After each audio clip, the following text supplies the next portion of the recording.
Welcome back everybody, it's Untap Your Go, and today we are playing some Vorinclex Super Friends in Standard.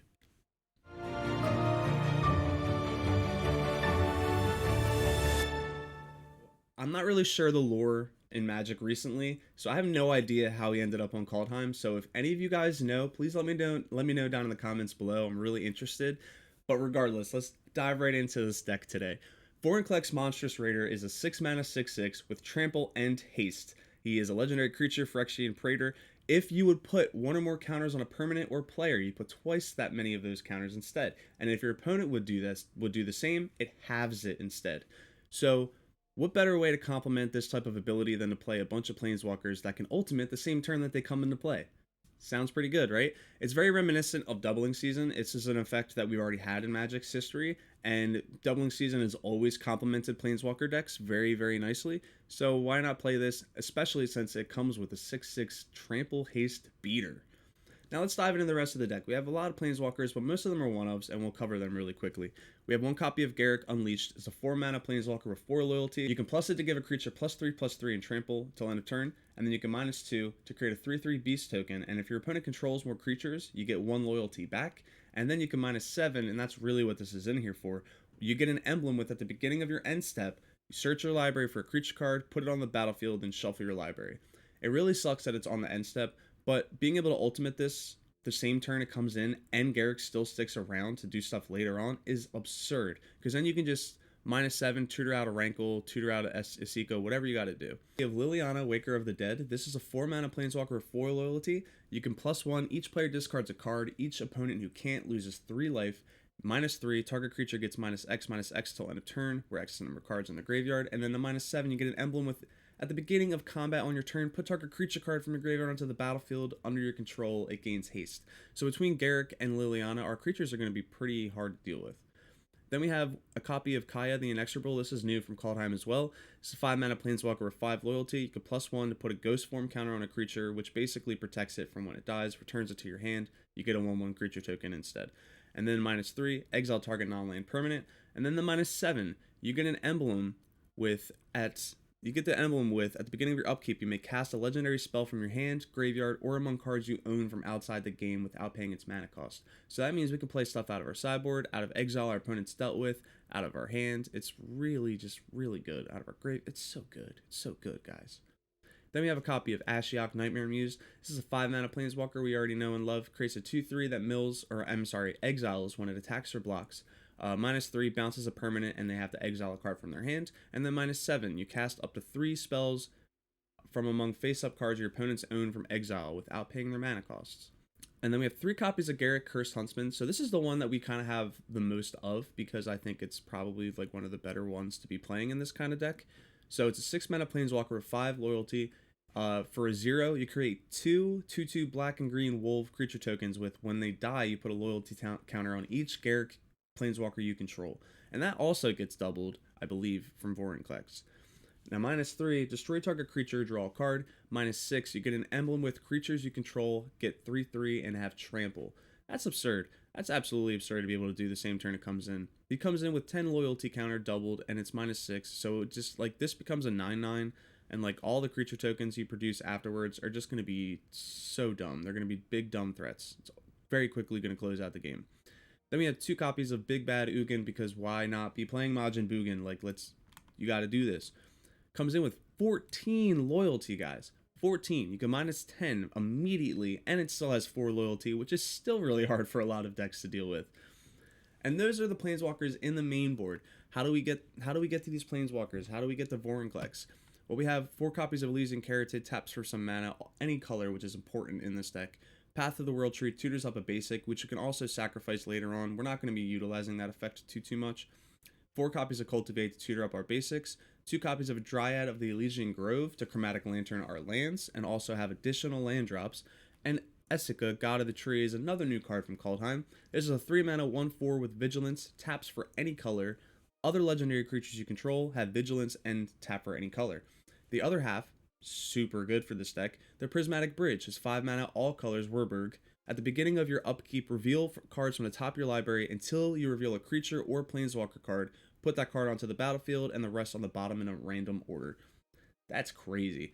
So like if we can stick this the prismatic bridge half, then we just start topping into planeswalkers, into Vorinclexes. Gets out of control. We have some extinction events to clear the board when we need to. Heartless Axe as well to deal with some early aggression. 2 copies of Rankle. This has been really good for the deck, specifically just because it disrupts your opponent, makes them discard. Also allowed to draw some cards. We're not going to be sacrificing creatures too much, so like that mode's not too functional. But the fact that it's a legendary that we can hit with Kaya, and it's also just a legendary that taps with Essica, it works. In the mana base, mostly all basics. Because of the Cultivate and the Path to the World Tree, we don't want to play a whole ton of duels. We have 1 copy of the green-black pathway and 1 copy of the green-white pathway, and that's specifically because most of the deck is green. Black is the secondary strongest color, and then as you can see, we're just playing one-ofs of white and blue cards. So we really don't need too many dual lands. Plus, we're playing 3 copies of the World Tree, which we're not going to utilize too much for the sacrifice effect, but we really want this in here to chromatic lantern our lands, so that way we can tap all these different cards with no problem, and to be able to cast our prismatic bridges. Getting into the sideboard, we have 3 copies of Agonizing Remorse to be able to discard our opponent's cards, 1 copy of Elspeth to gain some life, 1 copy of Teferi to take extra turns. Note that this is not going to ultimate the same turn that it comes in, even with Vorinclex, but it will make it happen a lot quicker. We have the 4th copy of Extinction Event against aggression. A 2nd copy of Liliana. Questing Beast, this is just, everybody knows this card by now, you should know this card by now. Polychronos, we have 2 copies. 4 mana, 0/0, comes in with 6, you can have a fight, comes back with 12. It's really nice to be able to cast this out of the sideboard. Urian, big hit for this deck, obviously, because if Kaya can grab that out of the sideboard, Urian's going to come and blink all of your Planeswalkers, and if they were already in play before Vorinclex, they're going to come back into play, seeing Vorinclex trigger, and then that's when it's just going to snowball from there. And then Ashiok, another copy of Garruk, another copy of Ugin, and a copy of the Great Henge to be able to just gain some life every turn. And that is Vorinclex Super Friends, which to be honest, I forgot to even name it. So I'm just going to name it VORINFRIENDS, whatever. But either way, let's take this into the arena, see how we do today in standard ranked. Please check the deck link down below if you want to try it out. Also, check the annotation up above and the video link down below for the giveaway that I'm running until February 7th for these FNM promo growth spirals. I'm going to be mentioning this, guys, in every single video, and I'm sorry for those who have to see this multiple times, but this is just pertaining to people who haven't seen the giveaway yet. So I want to make sure that as many people as possible have a chance to enter for their chance to win this. So again, foil, FNM promo, growth spirals, all 4 of these, the entire playset can be yours. Please click the annotation above or the video link down below to see how you can enter in that giveaway. And let's take this into the arena. So our first game against Leggett, and this hand's okay. So we can grab our green source. Just kidding. We need our green source to grab anything. I mean, this hand is still not bad, though. Having Heartless Act and Extinction Event will buy us a lot of time. And then we have an Ugin on the top end. It's not too bad. Psych, nah, we're good. We're totally fine. I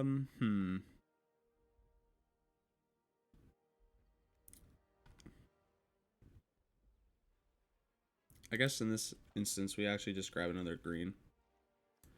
Garruk that was on top gets shuffled away. Ooh, Clerics. Haven't played Clerics in a while. So we'll just go ahead and get down this Carotid, I think. Could have held up the Heartless Act, but...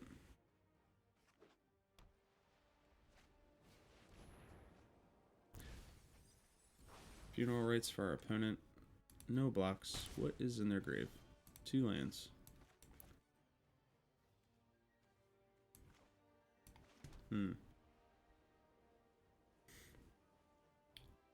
Alright, so we have 5 mana.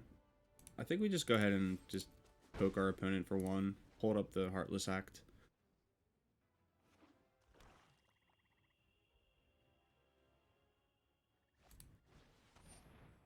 Okay, another Cleric of Life's Bound. Life's Bond, whatever. I guess we'll go ahead and kill the first one.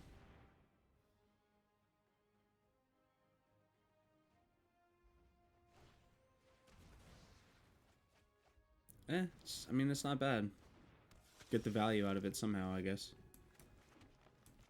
I mean, at this point, we're just going to play out our other Carotid, and then we just have an Ugin next turn.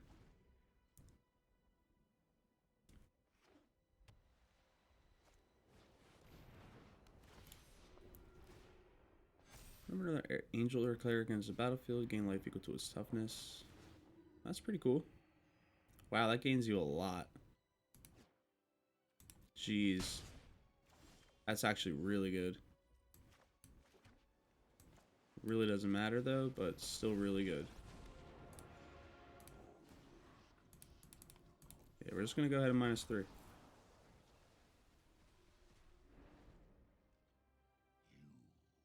Opponent still has a full grip of cards though, so it's gonna be pretty hard for them not to have stuff.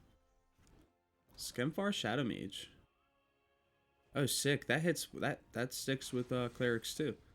And Doomscar, nice.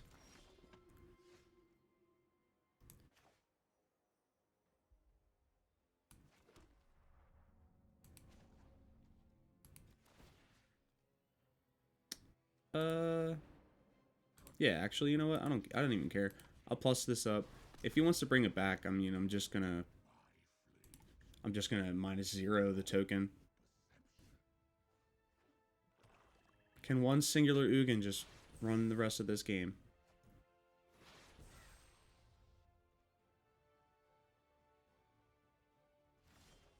These just foretell a bunch of stuff. Garrick off the top's really good for us, I think. We're gonna go ahead and get the +3. Didn't seem like our opponent had anything.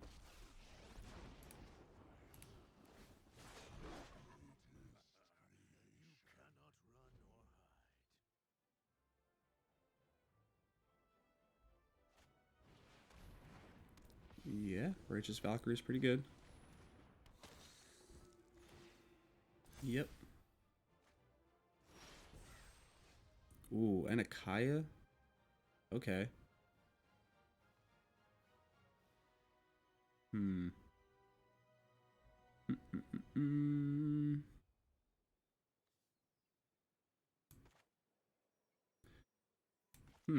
So, even odd.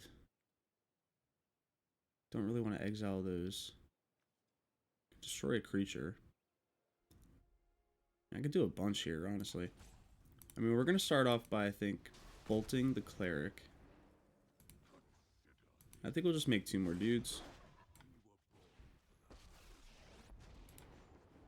And this is turning into Abzan control, more or less. And we're just going to start beating down.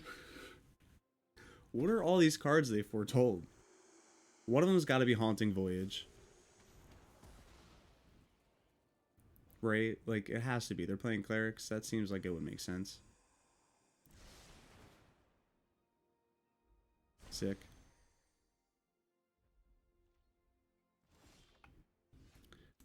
So, we're actually going to +2 one of our wolves.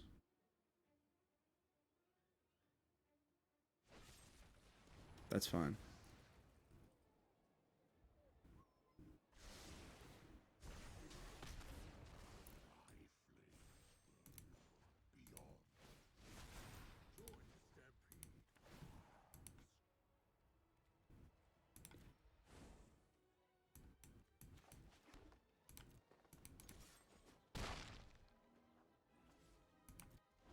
And we're going to pass it up. The only fetchable target with the World Tree is a Sika. So I'm not actually sure how much it's worth activating.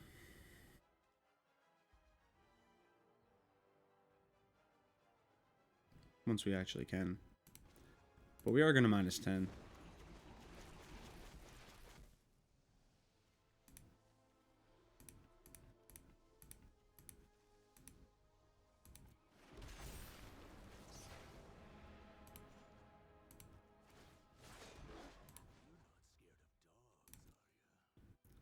So, we're actually just going to exile the veto. I think that's lethal.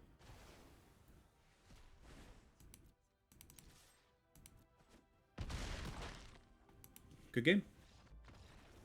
What a crazy deck. It's crazy. Going into game 2 against Salonia, and again, we have a decent hand. The Path of the World Tree will find the colors we need. And the Elysian Caryatid will tap for the colors we need. So we're in good shape. Oh, very nice. I like it.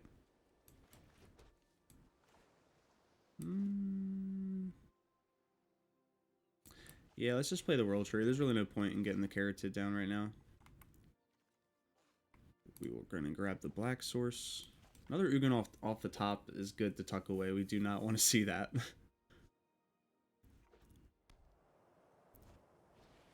One of 2 copies in the first 9 cards.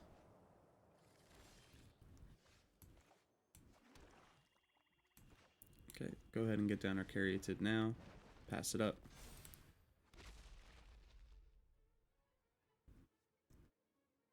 White-black, this could very easily be a Doom Foretold deck. Yeah, this is probably Doom Foretold. I wonder if it's a 60-card Urian. Like, I wonder if they just play Urian in the main.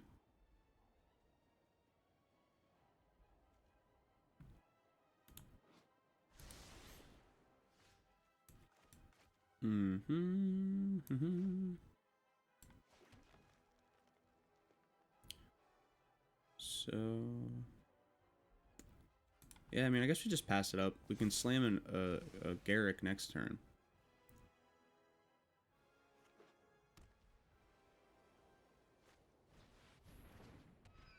Archon of Sun's ass.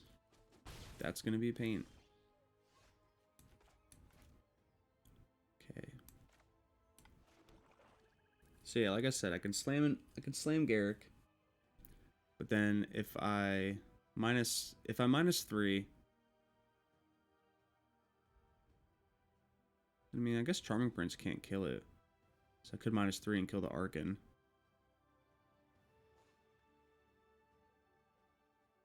I can also play the Caryatid to try to get up to Ugin next turn. Not sure. I mean, I kind of want to stick a bomb, so yeah, we're gonna go ahead and yeah, if I minus 3, then it puts him to 2, so it will kill it. The Charming Prince will be able to kill the Garruk.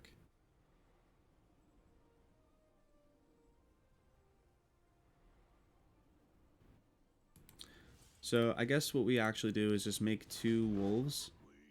They block with a Charming Prince, and then he can attack this down to 2, but that's fine. We can just follow up with Ugin, hopefully. Or opponent can have a clean answer.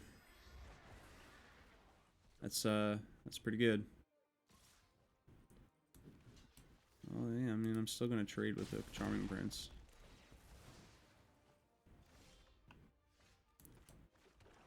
Okay.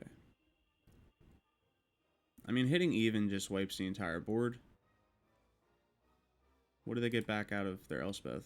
Just another Charming Prince. Not really too good.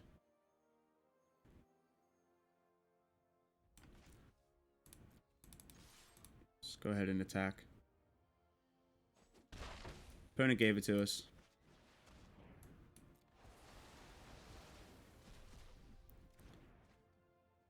And yeah, I guess we play the Path. Get down another land. Grab our white source. Ah, making my Ugin cost so much. Damn. Ooh, World Tree's not bad. I actually don't mind that. Let's go ahead and pass it up.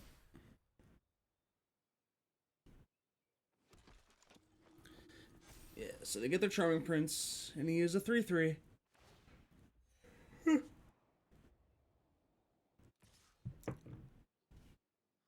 I'm not going to block.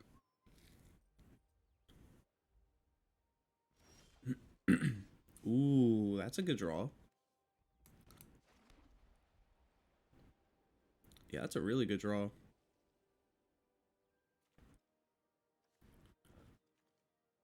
What do you think? Like, what does my opponent have? 6 mana untapped, 4 cards in hand. They don't play like Swift End or some like destroy target tapped creature, right? I mean, because I can slam Ugin and just -2. I can also just slam Vorinclex and then follow up with Ugin, which is honestly what I prefer that. I'm gonna try it.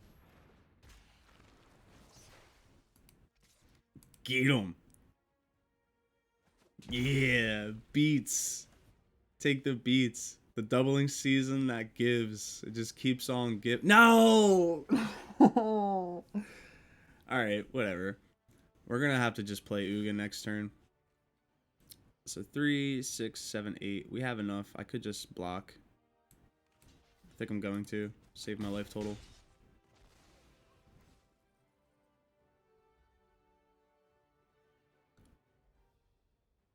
Wait, what did he exile?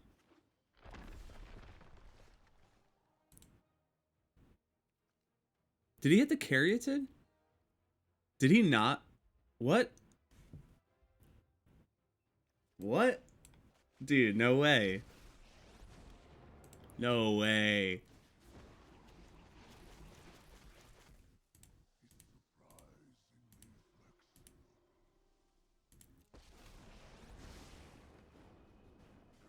What is opponent in exile? Just an Arc and a Sun's Grace.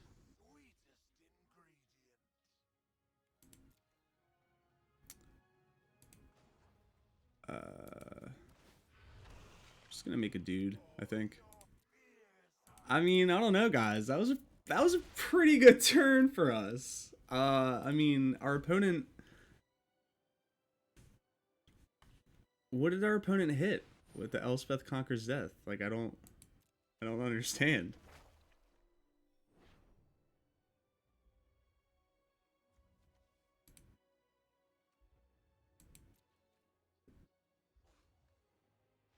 Is this one not, like, really there? I'm confused. Whatever, the opponent gave up. Your game. Alright, going into game 3 up against Rex Blue. And this is a good hand, too. So we're going to keep it. We can lead off with the World Tree.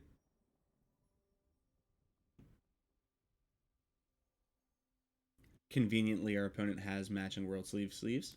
World sleeve trees? So, what's like your favorite deck so far of the season, guys? Like, what have you been playing against? What have you been piloting yourselves that you really just like? What brings you to joy playing Magic right now? I guess is really what I'm trying to say. Whether it's Kaldheim, Historic, Brawl, Standard, or any set, really. What's keeping everybody happy right now?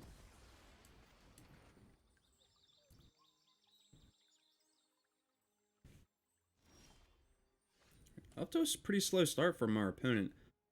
So I guess there's some form of control. So if that's the case, we'll just go ahead and cultivate instead.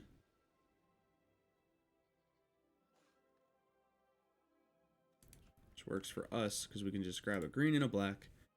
I guess we can put the green into play first.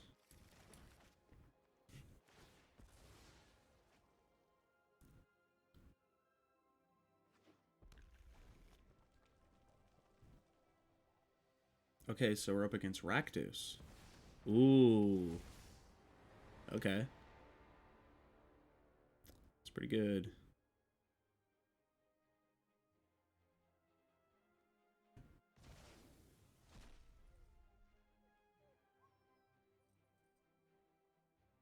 How good is Valky?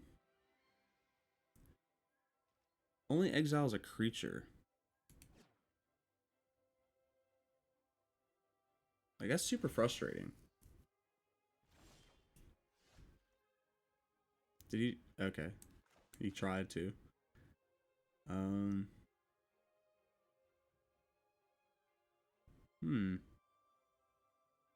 what do we do here? I guess I could play Garrick. It's not really bad. Let's make a 3/3. Can also double spell here, which I think is probably better.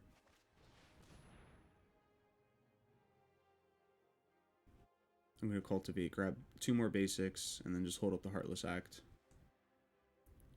don't need another white source, so we'll just grab more green and black sources, really. Pass it up. See how our opponent wants to try to play this out.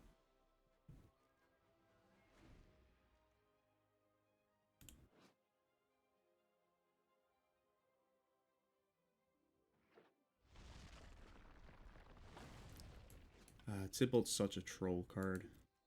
Really is.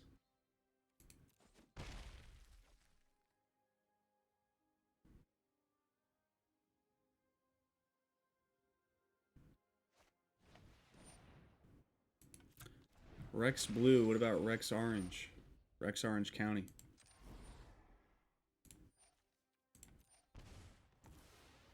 Loving is easy. You have me messed up.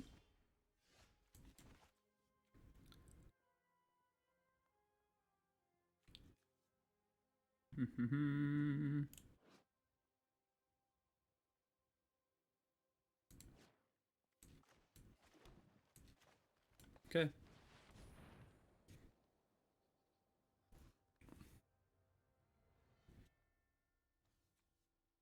I guess at this point, we just make a beast, pass it up. We need to try to find a prismatic bridge.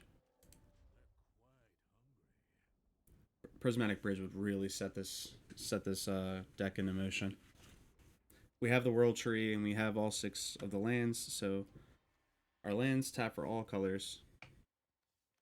They turn them into unstable. Look at that. They give the lands the unstable set. That's so cool.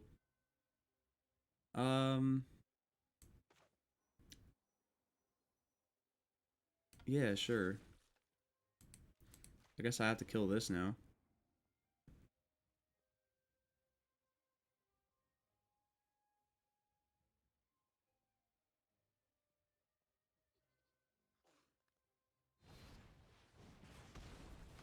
Fair enough.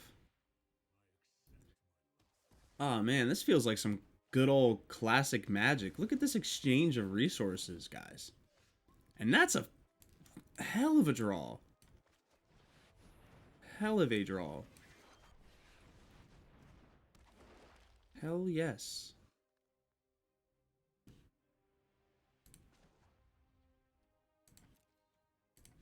That's wow. Okay. Chromatic Ori, save our asses. Draw some cards, man. You got it.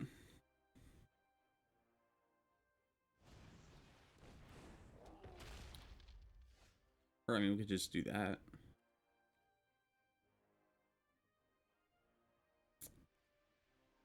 I mean, yeah, did we just do that? I guess we just do that.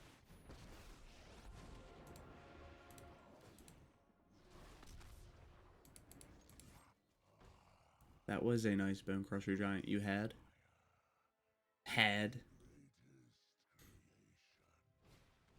Chimera calls the dead for our opponent. Oh, it's a Turgid? It's a no, Egon. Egon.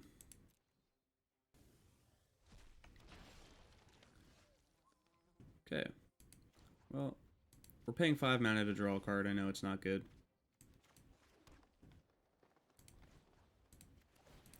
And we're just going to keep all of their creatures off board, though.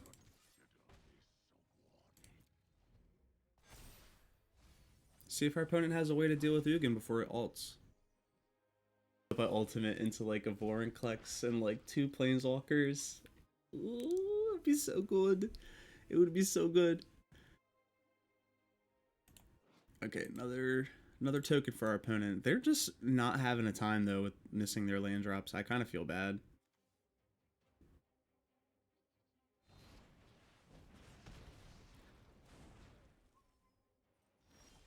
And he didn't. Oh, he couldn't attack. Yeah, I would have totally shot the Ugin.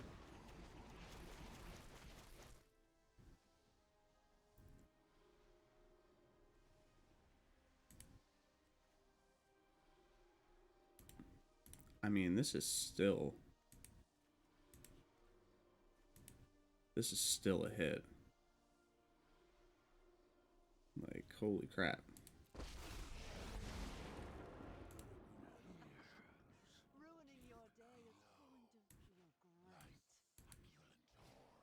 I'm gonna go ahead and just play that out too.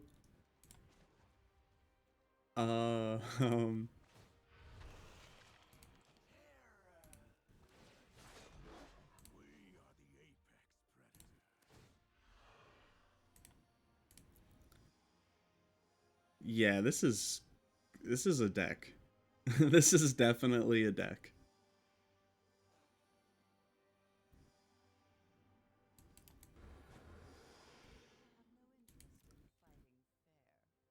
Yep, and we'll pass it up. Can we only activate this as a sorcery? Okay, no, we can activate it whenever. Oh, I could have actually shocked it down in response.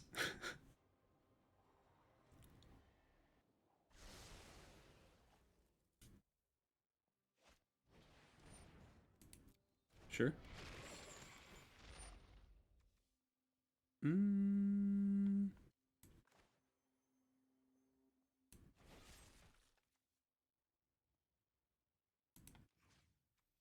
gonna destroy one of our wolves.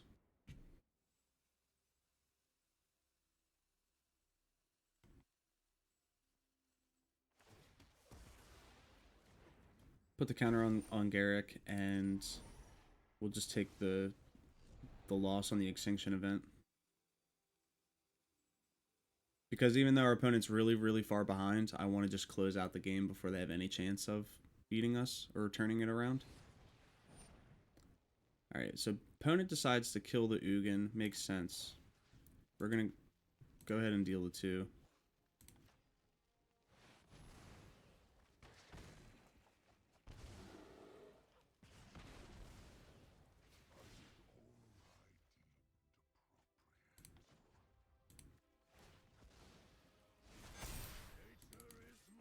Good game.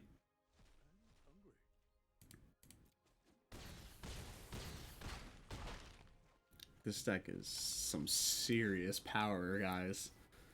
Some serious power. Alright, going into our 4th game against Ravener. This hand's okay. It's not super strong. I mean, Vorinclex into Ugin's gonna win us the game. If that actually happens, that will win us the game.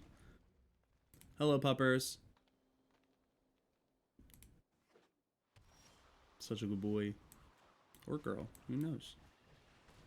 Such a good pupper, though. Your bone's pink. I'm just gonna assume that she was a lady pup. Oh, so friendly. Robber of the rich.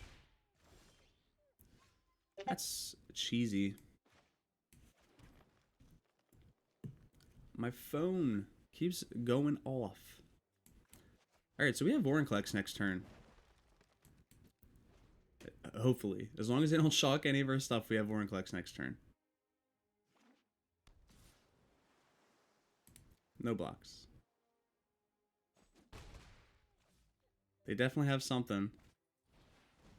Ooh. Ooh, Magda?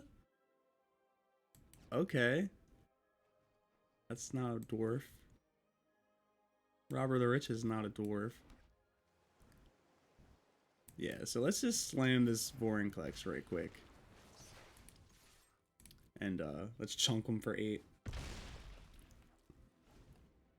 Or 6, I mean. Let's chunk him for 6.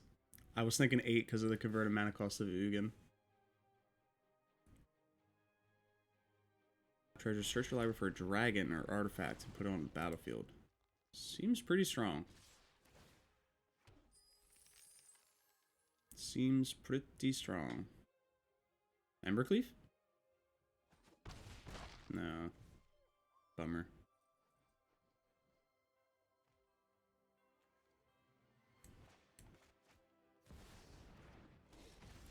Orvar, huh? So he's considered a dwarf as well. Whenever you cast an instant or sorcery spell, if it targets one or more other permanents you control, create a token that's a copy of one of those permanents. Oh boy. Oh boy, oh boy. But we have Ugin mana.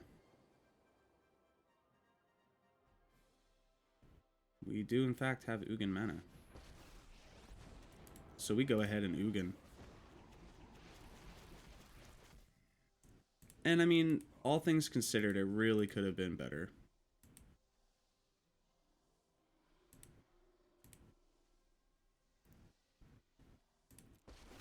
But we're definitely going to take this. Good game. Didn't even want to see all the nonsense that would have ensued afterwards, but we're on the play in game 5, and this hand is probably keepable. Like, our opponent's name is Tamio. Give this Wizards, give this person a Tamio avatar. Why would you have him have to be forced to rock Vraska when he could totally be... He's Tamio. They're Tamio. Also, this is a beautiful stage, and this is the first time I've actually seen it since it's been added to the game, so...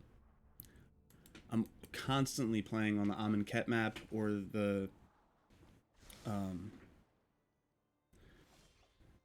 Really, I don't even know what other maps. That's basically the only map that I remember playing all the time is just the Amonkhet one, constantly.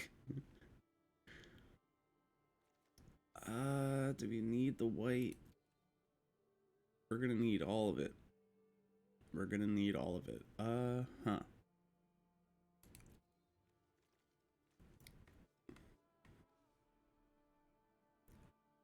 I guess we'll just grab the white source, I guess.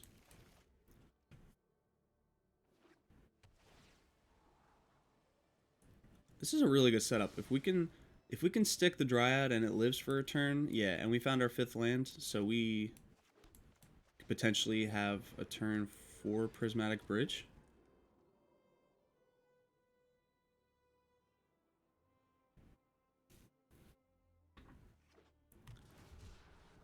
Ooh, opponent cycles. So we get like a whole free turn. So ideally, they don't have any way to deal with this Prismatic Bridge.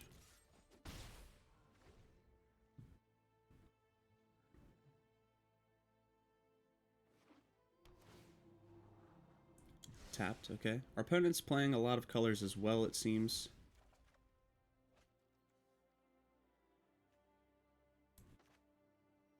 I guess for now we'll just play Garruk.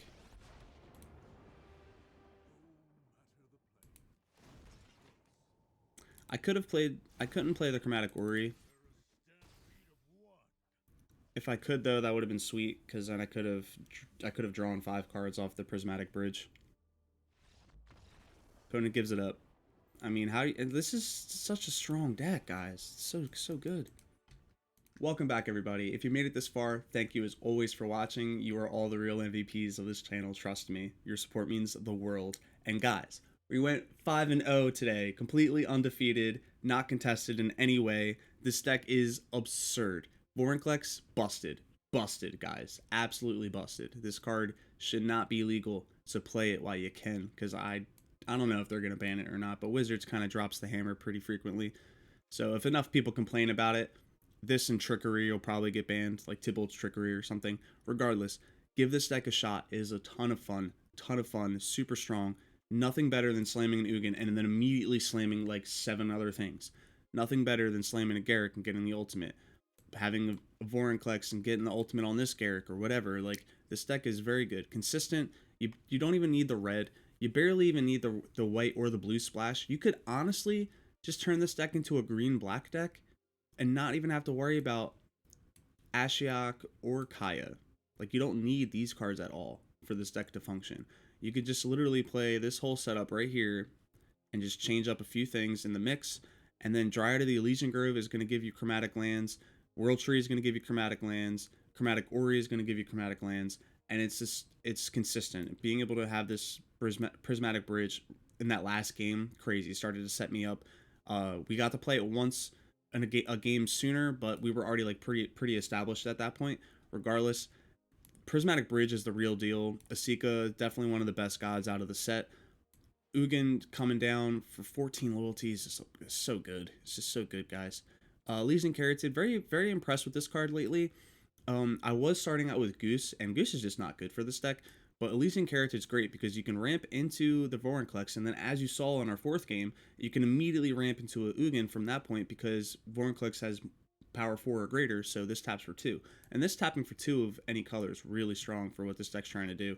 And Path of the World Tree, guys, like, this card is actually, like, super good. Like, really good. I didn't even think that, like, this card packs a ton of value. Like, this is definitely going to go up to a 4 copies. Like, you can just cut these 2 for 4 copies of this, and boom, the deck is solid. The deck is absolutely solid. But anyway, hope you enjoyed today's video. If you did, leave a like on today's video. Don't forget to check out the giveaway link down below if you want to enter in that giveaway. It is running until February 7th. Do not forget to enter. And subscribe to the channel if you want to. Hit the bell notifications, all that good stuff. I'm Rob, aka Untap Your Go. It's been real, guys, and I'll see you all in the next video.